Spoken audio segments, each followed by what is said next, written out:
गौतम नगरचा नरसंहार. प्रशासनाच्या नपुंसक भूमिकेमुळे 52 तरुणांची यकृत सडली. त्या विषारी बाईचे मृत्यूचे दुकान की खाकीचा वरदहस्त. माजलगाव. संपादकीय विशेष. प्रशासकीय यंत्रणेची अब्रू आज गौतमनगरच्या गटारात वाहताना दिसत आहे. जिल्हा परिषद शाळा क्रमांक 1 च्या पाठीमागे एक विषारी बाई मृत्यूचा नंगा नाच घालत आहे.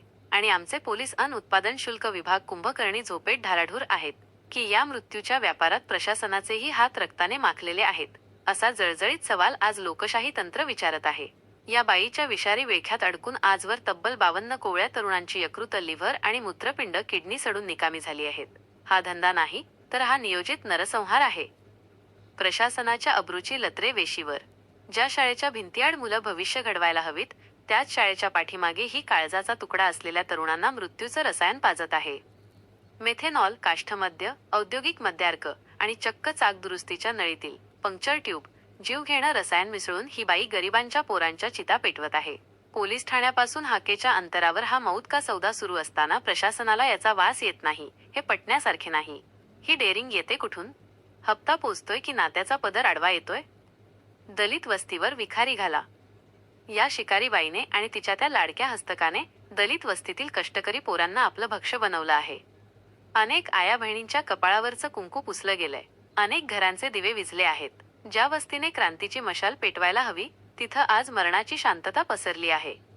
हा अन्याय नाही का, की दलित वस्तीतली पोरं मरतायत म्हणून प्रशासनाला त्याचं काही सोयरसुतक उरलेलं नाही? विद्रोही सवाल. कुणाची गांडूळ वृत्ती आड येतेय? 52 तरुण निकामी झाले तरीही ती बाई मोकाट का?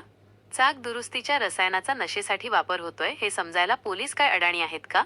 उत्पादन शुल्क विभागाचे अधिकारी एसी गाडीतून फिरताना या वस्तीतील मृत्यूचा वास का येत नाही? विद्रोही मतचा निर्वाणीचा इशारा. जर येत्या 24 तासांत या विषारी बाईवर आणि तिच्या त्या लाडकाय हस्तकावर कठोर कारवाई झाली नाही तर समजावे की प्रशासनच या मृत्यूच्या कारखान्याचा मालक आहे. लोकशाही तंत्र आता शांत बसणार नाही. या भ्रष्ट व्यवस्थेची लत्रे वेशीला टांगल्याशिवाय आमची लेखणी थांबणार नाही. जनतेच्या संतापाचा लाव्हा उसळण्याआधी या गुन्हेगारांना तुरुंगात चढवा, अन्यथा गाठ आमच्याशी आहे. लोकशाही तंत्र, आवाज आपल्या लोकशाहीचा. आमच्या लोकशाही तंत्र न्यूज चॅनलला लाईक करा, शेअर करा आणि सबस्क्राईब करा. अधिक वेगवान अपडेट्ससाठी राज्य जागीरदार या फेसबुक आयडीला फॉलो करा.